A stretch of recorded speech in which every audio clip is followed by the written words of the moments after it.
I know what you're thinking.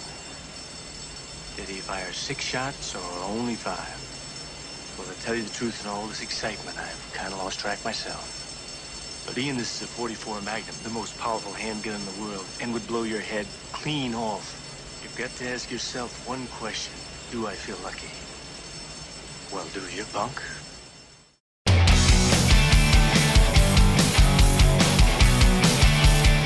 Hello, and welcome to another episode of Filmmakers Focus. I'm Doc Kennedy. This week's special guest is Chaz Scherer. Chaz is a manager, actor, and producer based out of LA. Real quick, what's going on here? I had an audition last Saturday. I think I believe I mentioned that. Yeah, ended up not getting that part, and that's okay. You know, that's just the way it goes. And I tell you what, I love auditioning. I really enjoy it. Especially if you have a good director that really wants to take the time to work with you, get to know you, figure out, exactly what you could bring to that character that would be unique. That didn't quite happen this time, but we got close, and it was a good experience, a great experience, and I'm grateful for it. And I look forward to many, many, many, many, many more auditions, and some of those are going to be wins and some are not going to pan out. But to me, they're all wins in one way or another, So, when we talk about the big win, which is, of course, getting the part, that'll happen. But I'm also aware, that, hey, you know what? I didn't bring what they were quite looking for that part. But I'm proud of what I did bring. So I'm very content with what went down. Although I will admit that was one part that I was really wanting. I hadn't really wanted a part that bad in a while. And so that was kind of nice to have that feeling again of, man, I really want to make this thing happen. And it's okay that it didn't. But again, grateful for the opportunity. I just got back tonight from a Tacoma Filmmakers meetup. And you know what? Again, with the networking thing, I love working with these people, just getting to know them. I've made some great relationships through there. In fact, Mark Allen, who's a regular at these meetups, him and his wife Fiona, Mark is managed by Chaz. And that's how Chaz and I connected, was through Mark. Now, if you listen to Mark's episode of Filmmakers Focus, and I don't have the number in front of me, but just look up Mark Allen. Great stuff on overcoming challenges in screenwriting. And Mark's been through quite a bit, health-wise, and outside of screenwriting as well. But I love his tenacity. He just loves filmmaking. And Chaz, as you're going to hear, is a phenomenal guy. I mean, I love how this has all come together. So my encouragement, once again, just get out there and meet folks, work with folks. If it's uncomfortable, do it anyway. You'll get past those fears. You can do it. I know you can, whatever it might be, and I see people that get these fears of, what are people going to think of me? I don't have enough on my resume. Oh, there's so many things that pop into our head, and we can label them excuses or whatever. But, sometimes sometimes it's real to us, and I understand that. But I'm telling you, you have to power through that and just get out and start meeting folks, whatever it might be. If you're just not taking the time, then you just need to make the time. Just do it, and things are going to happen. I'll give you another quick example. I was talking with a friend of mine today. He's going to school right now to become a stuntman. He's still in school, and he's very new to the industry, extremely green. Had no clue of how to make work happen or anything like that. And he's still learning. Well, he goes to the dollar store and he buys this thing and he ends up returning it. And they say, well, we can't give you your money back, blah, blah, blah. The guy behind him says, hey, here, let me pay for that. And my friend's like, oh, no, that has nothing to do with it, The guy said, hey, I just want to, this is, you're entertaining and I want to help you out here. So he sees him at another store right after. And they start talking. But it turns out that this guy's cousin is the stunt coordinator on a big-time show. My friend got in touch with him, and, maybe nothing will come out of that show, but, connections, and networking and just getting out. There's something special when you just get out and start doing. So I really encourage you to just do it, just get out there and start meeting folks. And things will happen. Anywho, let's get to this. Here is our conversation with Chaz Scherer. And now our feature presentation. Welcome to the show, Chaz. Thanks, Doc. Thanks for having me. I'm glad to be here. This is great, man. So tell us where you are right now. I'm actually in Orange County, California, which is the county right south of Los Angeles. So you got a lot to your story. So let's just dive right in here. How did you get started in the entertainment business and why? Well, that's a very good question, my friend. Actually, it's quite funny because none of my family were ever really in the entertainment business. So when I was little, I was in chorus. I was in choir and chorus, and my mom was the director of the choir at church and stuff like that. And it's funny because I'd open my mouth to try to sing, and I was so tone deaf. It was crazy. But it really is crazy because then when I got into middle school, so I was about 11 or so, and I think that was about it, 5th grade, 6th grade, somewhere around there. And we started doing our musicals, and I started, singing a little bit more in choir, and I still was pretty tone deaf. But my choir director, Vernon Zeleny, who's been my mentor for so many years, she kind of had a feeling that there was something in there that needed to come out. So she started getting me into vocal lessons with a teacher, Robert Edwin, who's in New Jersey, where I'm from. And he taught a lot of Broadway stars. Okay. Jennifer Peach, just a whole bunch. She was in Titanic on Broadway and everything. Paul Baloche. Paul Baloche used to go to him. Okay. So he, would have his students come in, all age ranges basically, and you'd have to audition for him, and then I'd get vocal lessons that way. So I came in and auditioned for Mr. Edwin, and he too, like Ms. Zeleny said, that there's something in there that needs to come out. I just need some training. So I remember, Ms. Zeleny was taking lessons through him, and I started taking some lessons, and things started, matching up. I started realizing that I didn't have perfect pitch, but I had relative pitch, which is like I can pick out a middle C, I can pick out an A flat, B flat, I can pick out any note and sing it, but I didn't have that perfect pitch. Like I wasn't always right on the nose, but sure. I could get in there and I could get going. So he trained me, and Ms. Zeleny trained me in school. Well, during our musical of school, a couple years later, we did HMS Pinafore, and one of the guys who I'm friends with still, he dropped out of the show for some reason. I don't really recall the reason why. And they gave me the role, and I got up there, and I sang to my heart's content. And after that, people started saying to me, "Hey, Chaz, you really are talented. You need to do more musicals. You need to do more things." And I said to myself, well, I was taking the lessons. I was doing everything possible. I practiced 3 times a day, 45 minutes each time. And I stopped hanging out with friends. I was singing more than ever. And yeah, it was that dedication. And when you're in middle school, dedication, what is that? Yeah, right? Exactly. Right. But that's where I put it towards. I actually became a professional singer at that age. I was about 11, 12, into my 13th years old. And I started singing at weddings and funerals and got paid. I started singing with Bobby McFerrin.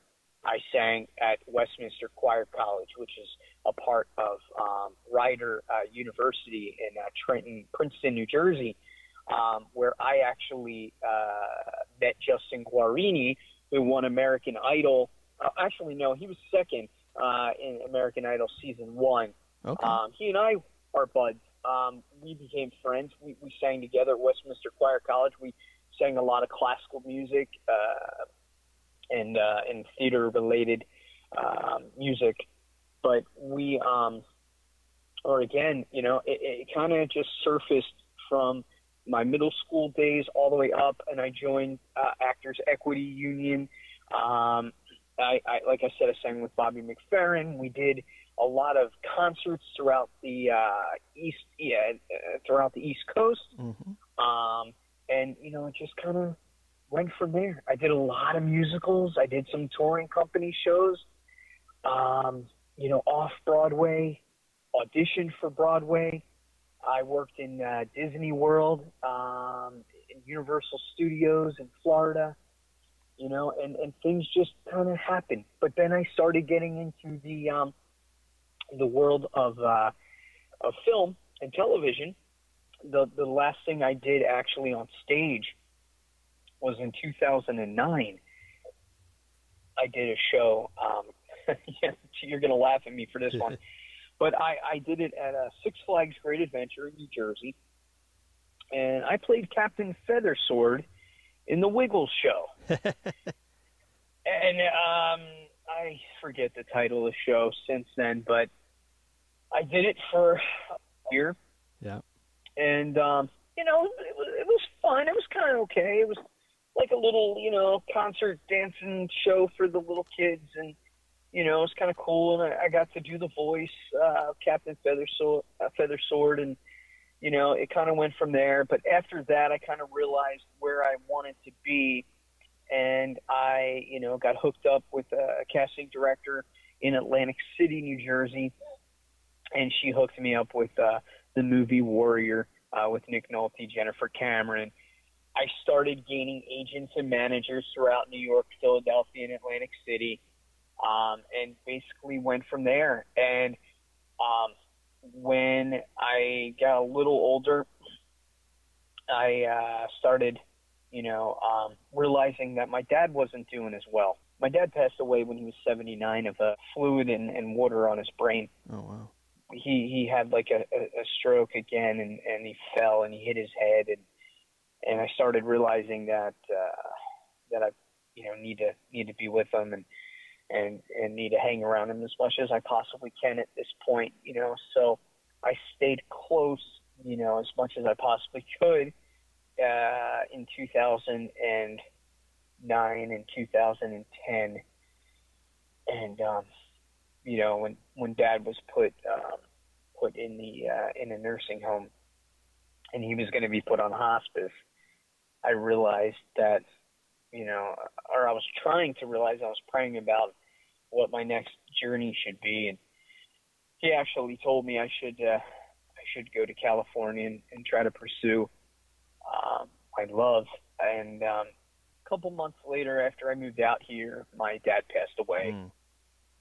And that was really tough going to the funeral and you know, 'cause I'm an only child, you know, it's my mom and I, and, you know, my mom, you know, is a very, very strong woman, you know, and, you know, what's funny, and it always hits home is, you know, my dad would always tell me, and my mom tells me now, you know, but my dad would always say to me when I was younger, you know, the biggest reason I'm marrying your mom right now is because she knows I'm older, because my dad was 20 years older than my mom. Oh, wow. I'm older, and she's strong enough to handle that I'm older and I'm going to die first. Huh. Okay? Yeah. That's words of wisdom. Yeah. You know, that's words of wisdom. So my mom would say that to me now. Just remember it, you know? Yeah. I always knew that your dad might die first. And I'm strong, you know, and I'm here, you know. Yeah. So, you know, things panned out. They worked out, and I followed my dreams and goals. But, you know, things along the line always, you know, kind of diffuse the plan. You know, you always have your plan, but you have to have about 5 or 10 other plans to be able to make something, you know, click into place. You know what I mean? Yeah. So So was acting always the first on the list, or was being a manager, did that come into play? You know, I'm the type of guy that I can't have a back door, but I can have multiple projects within that realm. So, Right. you know, for instance, I'm doing the podcast. I'm getting back into stand-up. I'm doing acting. I'm directing. They're all within the same ballpark. Did you have that other stuff in mind? Managing actually didn't come into play until recently, back in September of 2015. Okay. I was talking to my client, colleague, and friend, Mark Allen, who you had a podcast with a couple months ago now, and he and I were chatting it up, and he kept saying to me, Chaz, I wish I can get Los Angeles representation. Mm-hmm. And I said to him, yeah, it's hard. You definitely need someone to be able to represent you that's going to be there for your best interests at heart and at hand. And I remember I can't tell you how many managers I've had out here. Mm. I mean, it goes to show you that if you stick with the same manager that you've had for so many years, it must be a manager who's either been around for a long time, knows the in and outs of Hollywood, knows the in and outs of performing in the television and film industry, and they must know that nature of the game, the nature of the beast. They're the strong ones. They're the ones that keep going and have those connections. And I've had certain managers and that were amazing. Mm-hmm. I love all my managers. All the managers that I've ever had, they've all been decent to me. I've gotten work through all of them because of talents and because of that connection that they had with the casting director. And I just go in there and do my thing and do what I love to do and walk in there and be as confident as I possibly can without showing it and being selfish. Just be conceited, just Sure. be myself and Sure. and be excited to be there. And that's the difference. And so after talking to Mark, I started realizing, I don't always like what managers do per se. It's some are like throwing darts at a dartboard. And times have changed, Doc, in the last 5 to 15 years. More people are throwing darts at a dartboard. They're just submitting as many actors as they can to any project and role, hoping the odds will go in their favor. When back then, casting directors used to go to the theater. Yeah. They used to go and do all these interviews, and now they started doing all these basically they'd get a little they'd make you pay and come in and you do a little workshop seminar. Maybe you'd get an audition, for that casting director. And, it was kind of not the best, code of ethics in my opinion, but I like that, I liked that back then they used to at least try to come see you and they'd have more time. And now it's basically all internet based, Yeah. So they're all, like I said, throwing darts at a dartboard. So it's all internet based and they're trying to figure out who will work with who. But those managers aren't trying to figure out who their clients are. See, back in the day, your manager or agent would meet with you so many times over the course of a period to try to get to know who their client really is, Sure. try to figure out that, they're growing some facial hair. They're taking classes with such and such a teacher in, like, let's say New York City, and they're working on a couple monologues for a bad guy character role. Let's try to get them some new headshots that are looking mean, and then we're going to try to get them some roles as bad guys now instead of the next door neighbor type. We're going to go with the bad guy now. See, that's how it used to be. Now it's more like we need you to get headshots of 10 different characters, and then we're going to put them online, which costs, I don't even remember how much a piece per picture, Sure. and I don't want to lie about it because I don't remember. So if it's $6, 45, I don't know, somewhere in there, per picture, then that's, you're putting 10 pictures up on your page. That's a lot of money for someone who's not really making it, Yeah, for sure. So that's the biggest difference. So I started realizing, you know what, after talking with a few actors and a few writers and stuff like that, they started mentioning, I'd be a good manager because I care about the clients, and it's all about them. It's not about how deep my pockets go. It's how intrigued they are and how they're thinking about their own career, because they have to set those goals. Mm-hmm. It's not, again, oh, wow, hey, someone just sent me a screenplay and we could probably shoot it for $20 million. Woo! This is going to get me a load of money. Woohoo! That's not what this is about. I've even told some clients, well, if a production company is willing to offer you at least $5,000 for your screenplay, take it. I don't want my 15%. That's yours. It's like when you're acting. Do you know what they do when you're an actor and you're under contract and you're going to get your check and you sign your contract on set and you're ready to go? Let's say on a TV series, you're a guest star. You'll make a little over $1,000, and they add 20% for your managing fees on top of that. And that's what they do. But when it comes to talking about literary, when it comes to talking about screenplays, there are a lot of production companies that aren't as big, or they only work on smaller independent films. So they don't really have that kind of money to say, okay, we'll give you $5,000 plus another 20% on top of that, even though my fee is only 15%, but because I don't like taking 20% out of my clients, because it's their hard-earned work. I'm working hard, though, on the other side of things, but the stuff that no one else sees. But on this side, you wrote it.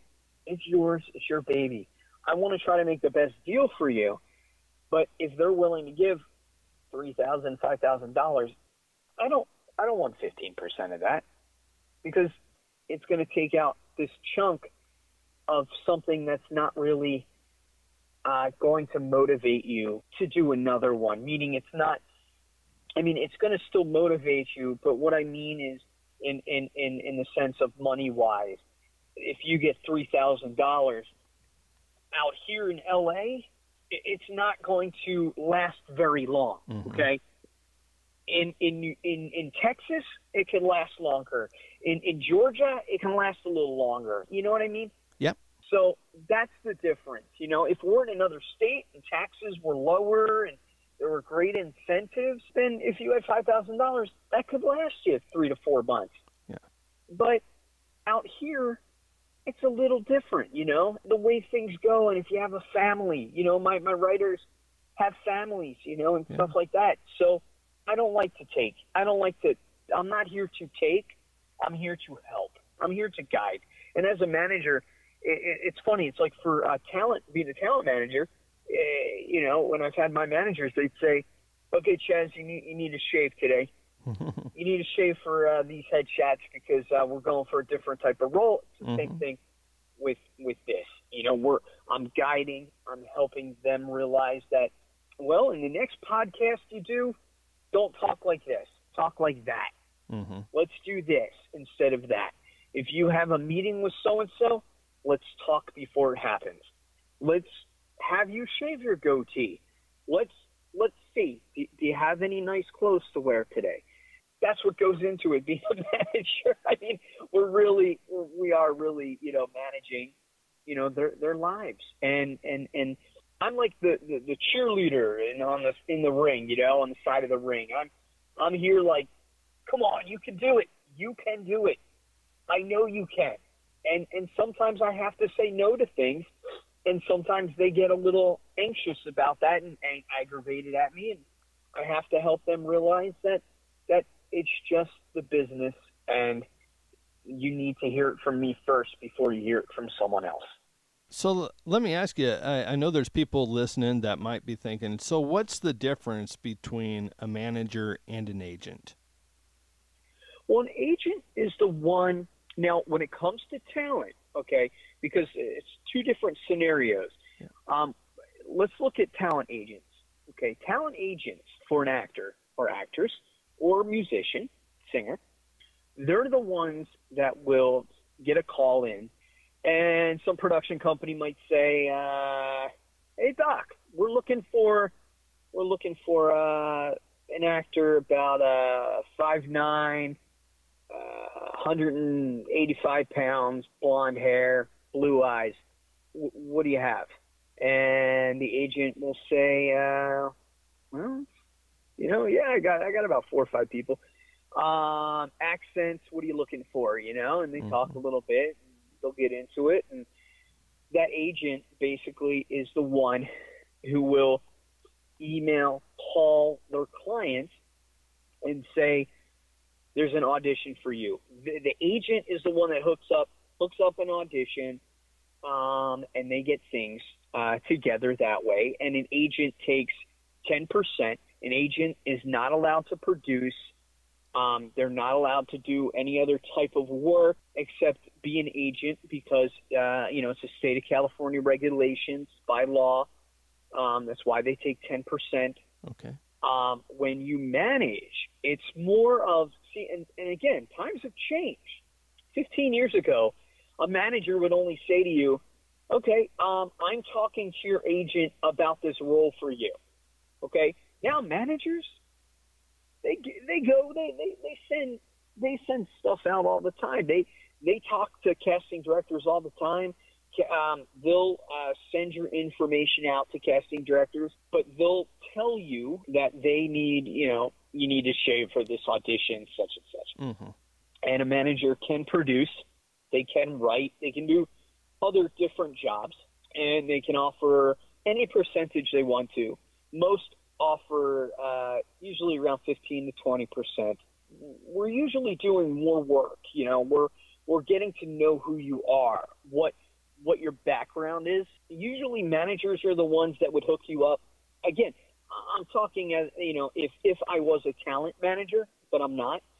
But if a talent manager would say, I have a few, acting coaches. I'd like for you to come in and talk to a few and then see where you would like to take classes, stuff like that. They're the ones that would try to hook you up in different ways to get you started, to get you in front of the right people. And then a manager also tries to get you an agent. So it's more work, even though it might be more work in a way.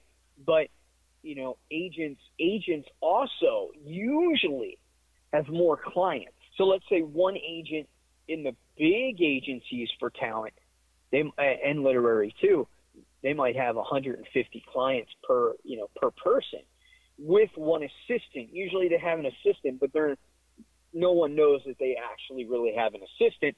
But since I was rep acting wise with the big agency, I'd come in and I'd realize that they had an assistant right there in their office, with their desk basically 5 feet away from their desk.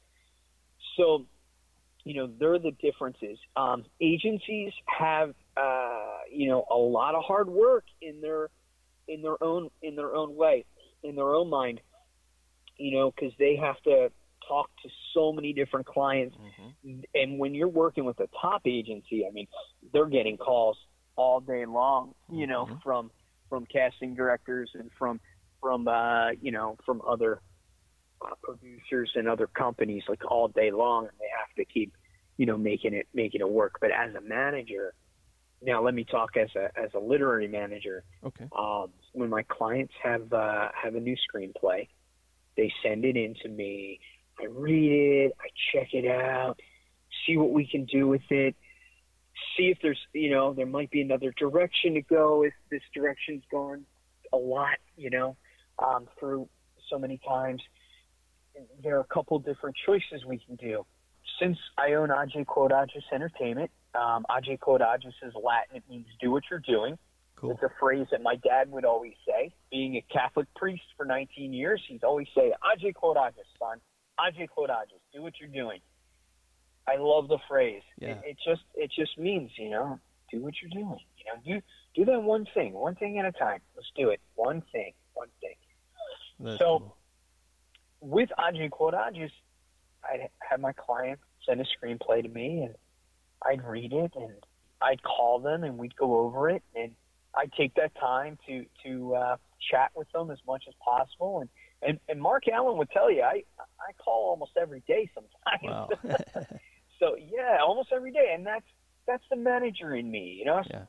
So I'm there for them. I'm not here for me. I'm here for them. I'm here to help them grow, and they help me grow on the other side. You know, I mean, they help me grow to become the best that I can be.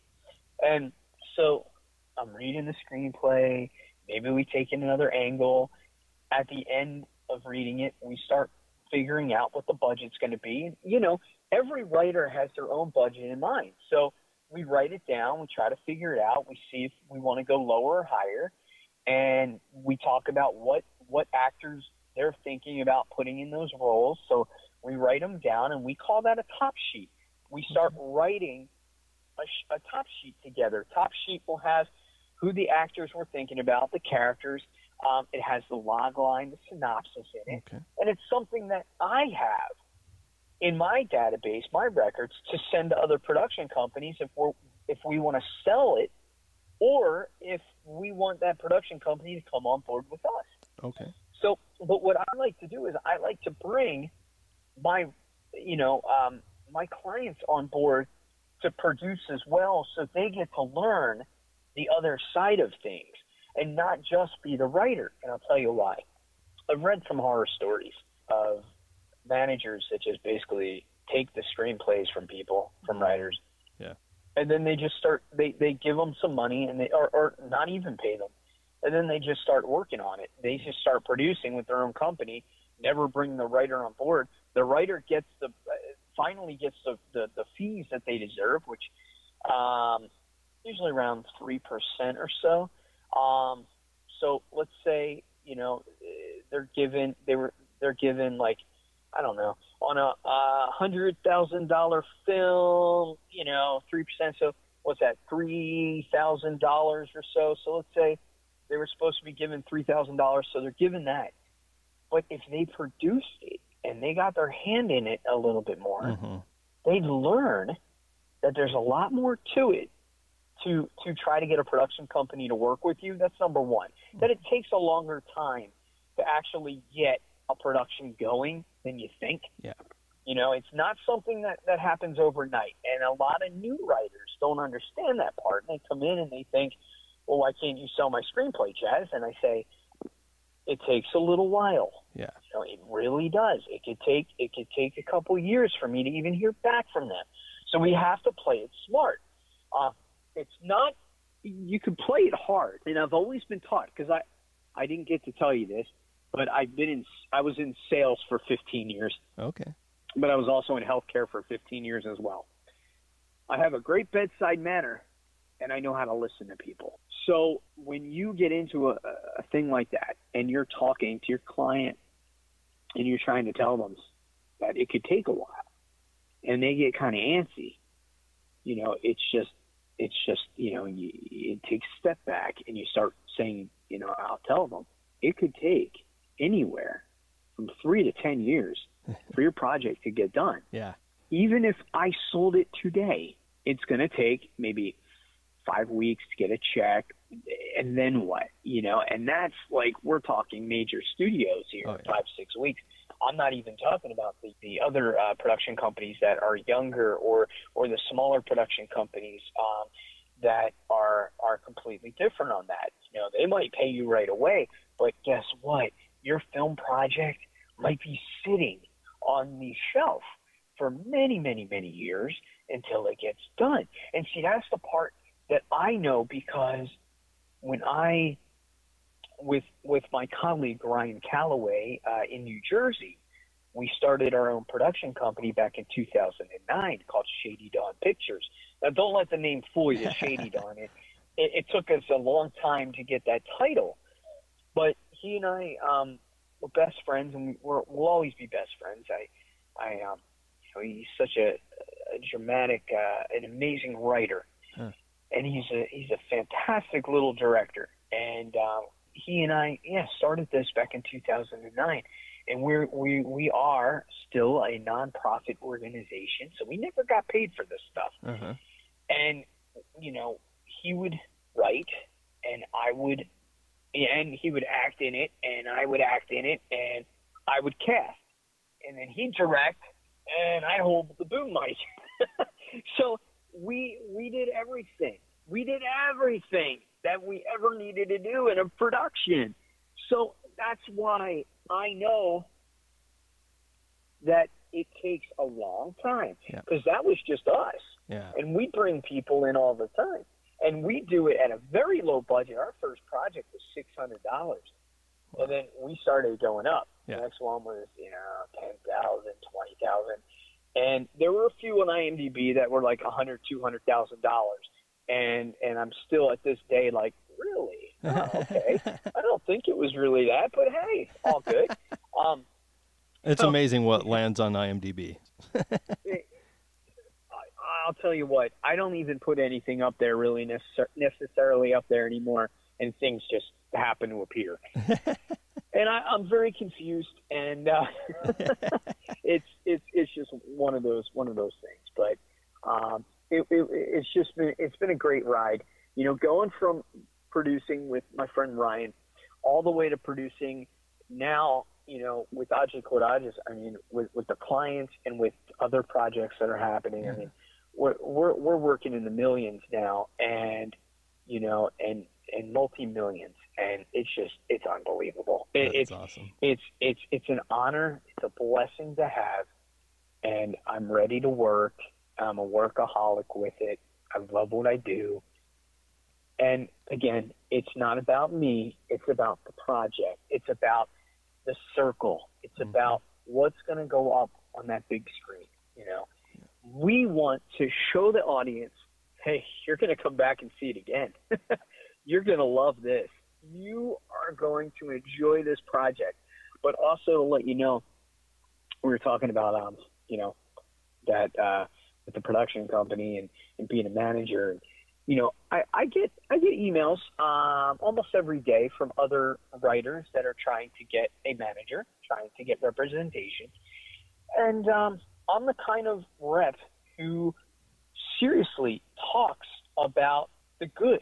You know, we always want to make sure that the format's right, that everything is the way it should be when they're writing, you know, that they have the right program to write in, that they have everything going for them, you know, that they know that they're in it to win it, that they're in it for the long haul, that they're not going to just give me a screenplay and think it's going to do, you know, make them millions of dollars, get them a fancy boat and an island, and then they're going to leave. You know, this is for the long haul.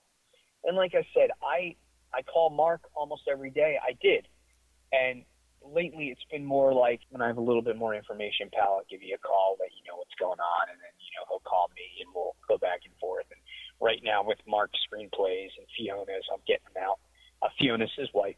I'm getting them out to a few big production companies and teams right now. Great. And seeing if they would like to work with us, which would be a great feat. And I'm talking the companies that love to do horror films that are, you know, they'll put in, let's say $1 million to, you know, shoot the film, a little bit less. And at the end, they make, you know, $60-80 million in the box office. You know, they're always doing well, you know.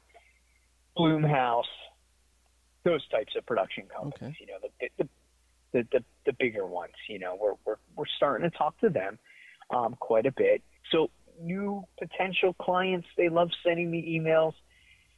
I love sending them emails back, and we talk and we chat about the business, and I give them the best advice possible, and I let them know that it might take you another 2 years to rewrite this material. So when you're ready to, when you rewrite it, send it back in. I can't take you on as a client right now, but in another 2 years, I mean, if I'm going to give the best advice to a new writer, if you write a screenplay and it's been rejected quite a bit, and let's say you send it to me and it's rejected, but it's not completely rejected, because I love giving you time to rewrite it. If you sit down and you get on the ball and you start rewriting it without any worries, and you just start loving it up and doing your thing, do you know what that shows a manager? Yeah. It shows that you'll do whatever it takes to get to that point. And that's what I want to see, because that's how my life's been. You know, I lived 7 months out of my car out here in LA in Orange County in 2010 through 2011. And I kept plugging away. You know, I worked in a healthcare job to try to get a little food while I was living out in the car, like, because I had healthcare in my blood. So I worked as an assistant to a 100-year-old client in a nursing home. And I worked with him for 2 months, just 2 months, because, well, first of all, I lived out of my car, so I wasn't getting the nourishment that I needed. So I was falling asleep on the job overnight working with this guy. When he was sleeping, he'd wake up to go to the bathroom, and I had to, like, you know, get him up from his bed, pivot him, and I'd put him in his wheelchair, help him guide him down, and then wheel him into the bathroom, stand him up again, pivot, turn him, and get him on the toilet, you know? And that was my job. But guess what? When you don't have the nourishment that you need, I'd fall asleep because it was in air conditioning. It was comfortable. It was a nice chair. I was living out of my car. It was hard, you know, but I got fired. You know, I got laid off. I mean, I'm being honest. I mean, I got laid off because I wasn't eating. I wasn't, you know, but it gave me a little bit of money that I was able to save, which was like, you know, back then it was, I think now what's the median? What's the average pay now? $10? Yeah, 12? about that. 10? I'd probably say 10. 10's fair. I got like $8 or something back then. Yeah, You know, back in 2010. It was it was 2011. So I got like, you know, $8 an hour, and I worked like, you know, not very long. You know, I worked 1 day a week for overnight shift. You know, that's not much money, like $72 a week. You know, so I tried to save and save and save. Then after that, I finally met the right. His name's Theo Caesar. He's an agent at 90210 Talent. Great guy. He was the extras casting director, basically, of this film, Slumber Party Slaughter, that I did with Rebecca Cheney. I don't know if you've ever heard of her. She is Lon Chaney's great niece. Oh, wow. Okay? Yes. So that whole Cheney clan, you know. That's neat. I got to become a part of that, which was amazing. It was her. She directed, wrote the screenplay, acted in it. And then we were with a few actors like Ryan O'Neal, Robert Carradine, Tom Sizemore. So we shot this film, Slumber Party Slaughter, a horror film, in, I don't know, 30, 40 days, 42, I think, somewhere around there. Mm-hmm. And it was expected to only be like 20-some days, I think, but it went more. And I was living out of the car, and I had to drive from Orange County up to Santa Clarita. It was probably like 2 hour and a half, 2 hours with no traffic, because like we had a call time at like, you know, I think it was like 8:30 the first day, and I left at like 3 in the morning, you know, realizing that was the only way I could really do this. So I left super early. I slept in my car to get a nap before I had to, you know, be on set for breakfast. And I'm like, wow, a meal. So I got there, and then there was another stand-in with me who actually got let go 2 weeks into it. And then they brought in another stand-in for the next 2-3 weeks with me. And he had a trailer, and he was from San Diego. He was a Christian guy, and he said, Jez, why don't you stay in the trailer with me? Because I was sleeping in my car overnight on set. You know what I'm saying? Like, wow. We'd film, and then I'd go to my car with some extra food and extra drink, you know, and I'd sleep in my car right there. And my shower in the morning was basically in the bathroom there, okay? I showered in the bathrooms, never let anyone know on set that I was living out of my car. But, of course, people could start telling by just talking to me. And Rebecca said to me, she said, Chaz, I know what's going on. I feel so bad, and I want to help you and stuff like that. So she talked to Stan, who was the other stand-in, and he asked me if I wanted to stay in the trailer when he came up, and I stayed in the trailer and stuff like that. It was really nice. And again, bad things happen to all of us. Yeah. And I'm just trying to let everyone know that, hey, we all have those bad times. But gosh, man, we have those good times. Yeah. And we always have to remember, if we keep the focus, if we keep the focus, we will succeed in anything we do. But I have Tourette's syndrome. I have Ehlers-Danlos syndrome. Tourette's is a neurological disorder. Ehlers-Danlos is a skin disorder. It's a collagen disorder. Collagen. So it's, that's why I've had so many knee problems in my life. When I was 6, I was run over by a car. Yeah. I was run over. I was playing wiffle ball with a good buddy of mine back when we were 6 years old, and he hit the ball across the street. And I looked both ways a couple times, and no one was coming. And I ran across the street, got the wiffle ball, looked both ways again, 5, 6 times, across the street, and boom. And it just made me realize, if I can go through my life with my knees popping out every day, because my knees pop out every day from my Ehlers-Danlos, and I have bad knees, and I always will. It's one of the reasons why I don't act as much anymore, is because you just never know what they want. They might say, go run a lap, and I'll say, I can't. Can you wheel me around? I'll walk it. I'll jog it, sort of, but I'm not going to run a lap for you anymore. So, that's one of the reasons. But all I'm saying is, we all have disabilities. We can all make it. We can all make a career.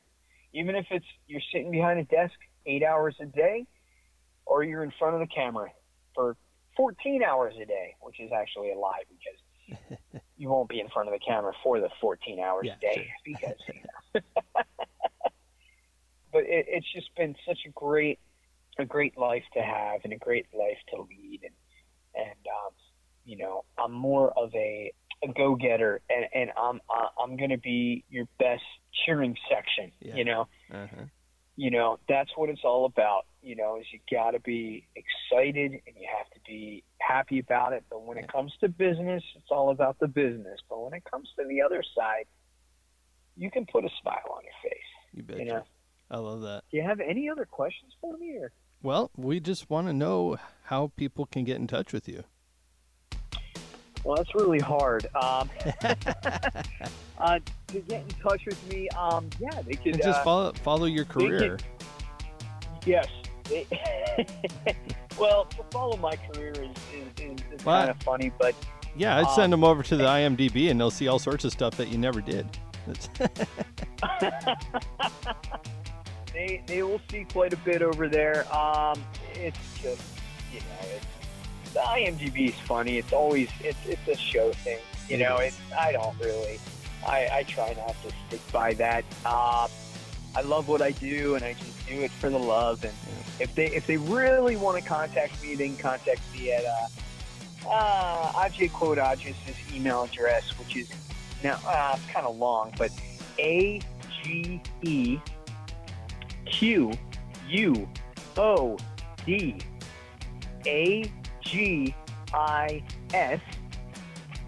entertainment, the whole word, at gmail.com. It's pretty long, so I feel kind of bad. Maybe I need to shorten it. No, that's okay. We'll include that in the show notes, and we'll just say goodbye. Thank you again, Chaz. Hey, man. Thanks for having me.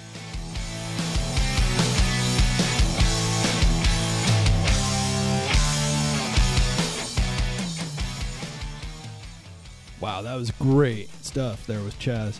I appreciate him coming on. Talk about another guy that's an overcomer. No excuses. You know, he's got all of these physical ailments that I think would be easy to say, hey, you know what, I just can't do this, especially in showbiz, as an actor, you know, saying, hey, you know what, I got this crud stuff that's holding me back. You know, I've got this, bodily disorder that's holding me back, and I cannot do it. Chaz says, no, I'm going to persevere. This is my dream. This is what I feel I was made to do, and I'm going to do it. So if nothing else, and I mean, there's loads of content in there, you know, when it comes to management, but if nothing else, you know, just walk away with that encouragement that you can do it if you want to. And I know you do. So in the words of Larry the Cable Guy, get her done. So with that, we'll wrap up another episode of Filmmakers Focus. Thank you for listening, sharing this episode. God bless. Go and grow.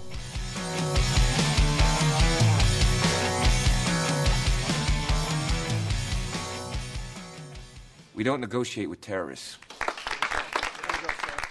Whoa, whoa, whoa, whoa, whoa. Hey, are you insane?